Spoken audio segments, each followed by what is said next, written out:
For the last 70 years, a small number of men and women have made such significant contributions to the field of computing that despite the rapid pace of the industry, the world today would not be the same without them.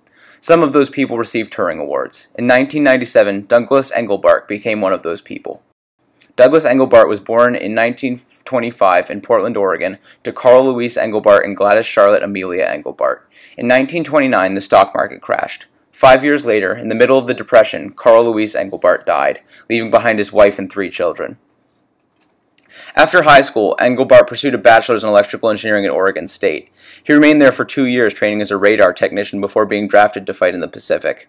It was 1944 and the war for the Pacific would not end for another year. Engelbart remained in the Navy until 1946 when he would return to his education at the University of California at Berkeley. Engelbart graduated with his bachelor's in electrical engineering in 1948, the year he also began working for NACA at the Ames Navy Research Center. However, Ames did not satisfy him for long. He quit his job at Ames after only 3 years and returned to Berkeley to pursue his PhD.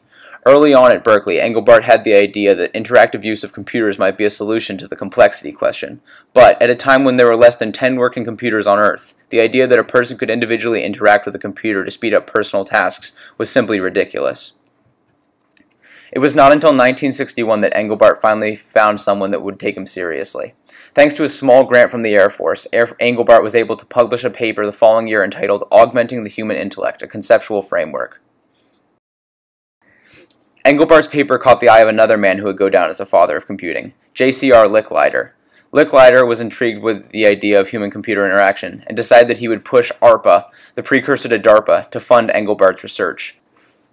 However, due to continued skepticism about some of Engelbart's ideas, this funding failed to adequately support Engelbart's research. Engelbart's savior was Bob Taylor, a psychologist working at NASA. Taylor also became interested in Engelbart's work and decided to work together with him on the NLS, or Online System. NLS would eventually be shown in 1968 at what would come to be known as the mother of all demos. NLS was the grandfather of many modern-day productivity tools. Most famously, Engelbart developed the first computer mouse for NLS. Engelbart saw the mouse as the first input device to truly facilitate direct interaction between human and computers. Yet the mouse was only one of many innovations of NLS, which also included hypertext, which is a prerequisite for the World Wide Web, and the word processor. Ironically, NLS was so hard to use that it would fade into relative obscurity. The concepts it pioneered, however, would not. Nowadays, most complex problems are solved using many of the computing technologies developed for NLS.